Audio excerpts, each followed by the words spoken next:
En Afrique, tout ce qui ne s'explique pas est considéré comme la sorcellerie. Et tout est déjà occidentalisé au point où l'on oublie d'où l'on vient. On oublie nos traditions et on va même jusqu'à les renier. C'est l'histoire d'une jeune fille âgée de 30 ans et vivant à l'ouest qui est une région du Cameroun et qui se demande si elle est sorcière. Écoutons l'histoire.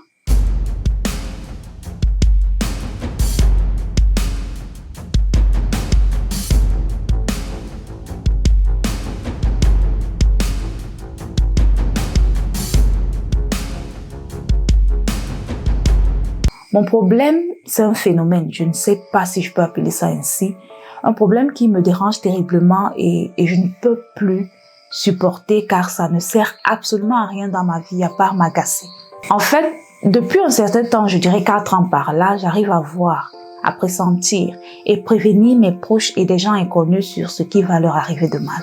Par exemple, je peux ressentir si une personne fera un accident ou avoir un RIP. J'en ai déjà fait et sauvé des inconnus sur le point de prendre un bus qui d'ailleurs a eu un accident plus loin. Sans compter beaucoup d'autres choses. C'est tellement frustrant pour moi car lorsque je vois certains malades à qui je rends par exemple visite chez mes proches, je peux savoir ce qui les a rendus malades et je peux le ressentir. S'il va mourir, ça me fait trop peur. Je suis de l'Ouest Cameroun et chez nous les Bamlékés, tu peux hériter cela de tes ancêtres. Et moi, je suis tellement chrétienne pratiquante au point où je n'aime pas ces choses du village là.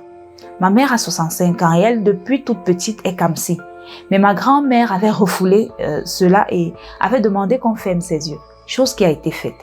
Aujourd'hui, la tradition me menace. La tradition menace toute la famille et tous les voyants chez qui on part disent toute la même chose, à savoir pourquoi ma mère a refusé d'être Kamsi. Et que si elle ne part pas accepter cela auprès des ancêtres, cela affectera sa famille encore, et ce, de manière négative, bien sûr.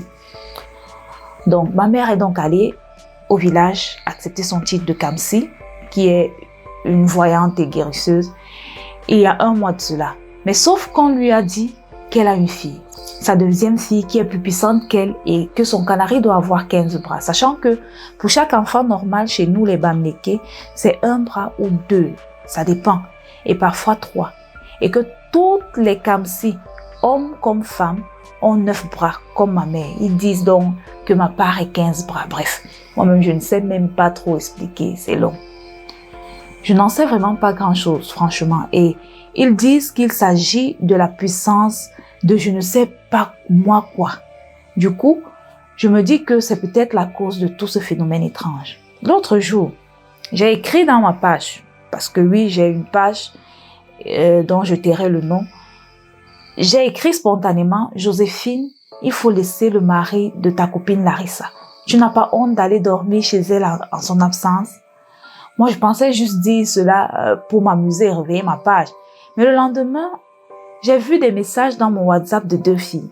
Une au nom de Joséphine et l'autre au nom de Larissa. Elle avait vraiment attrapé sa copine chez son mari à son absence et chacune était venue m'expliquer ce qui s'était réellement passé car elle pensait que j'étais la copine de l'autre alors que je ne les connaissais même pas. J'ai encore toutes leurs conversations. Et même les menaces pour que je dise qui m'avait parlé de cette affaire afin que je vienne parler de ça sur les réseaux sociaux vu que le mari en question est dans l'armée. Voilà un peu ma vie. C'est au point où je sais quand je vais avoir une dispute. Je sais quand mon homme va me chasser de la maison, par exemple. Je connais également la raison qui va le pousser à me chasser. Je le lui dis, il rigole. Il me prend dans ses bras et il dit pour rien au monde, il ne le fera. Et 6 heures plus tard, tout va se passer exactement comme je lui ai dit. On se prend la tête pour la même raison que j'ai prédit. Et tout se passe comme j'ai prédit. C'est-à-dire, il me dit de ramasser mes affaires et de partir. Net le même scénario que je lui ai raconté. Et en partant, il me balance les mêmes mots. Et je n'y peux rien. Si j'ai vu cela, c'est que ça doit arriver. Et ça va arriver. Il n'y a rien à faire. Pas d'antidote. Aucun moyen de contrôler ni de contourner.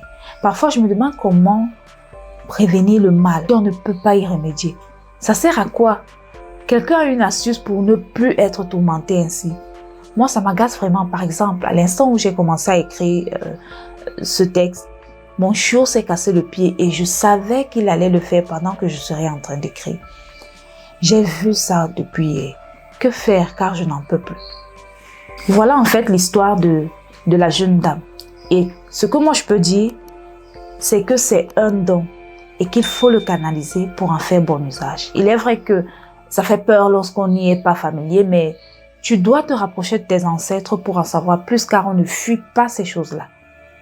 Et toi qui as écouté cette histoire, qu'est-ce que tu peux conseiller à cette jeune dame?